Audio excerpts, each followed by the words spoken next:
নিজের নামটাও কাউরে কইতে ইচ্ছা করে না। ফেসবুকে দেখছিলাম এই দেশে গিয়া টিকটক করতে পারলে মেলা টাহা, বাপজান আমার লাইগা জমিটাও বিক্রি কইরা দিল।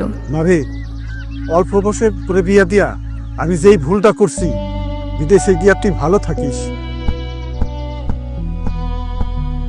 দেশে থাকলে কি হইতো, বাপের সম্পত্তিও খয়লো, আর বিয়া শাদী হইব, লজ্জা শরমও নাই।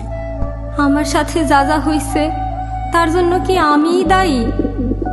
আমি তো শুধু এখন স্বপ্ন দেখছিলাম। বলেন, আমি কি অপরাধী? তুমি অপরাধী নও, অপরাধী তারা যারা তোমার এই দুরবস্থার জন্য দায়ী। সুন্দর জীবনের জন্য তুমি লড়াই করেছো, তুমি সেই যোদ্ধা। মাঝি বাহায়া যাও রে,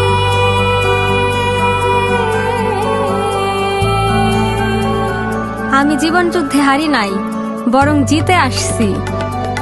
আমার মতো এমন অনেকেই আছে, দেশ ও সমাজ আমাদের পাশে দাঁড়াইলে আমরা আলোর পথে ফিরে আসতে পারবো।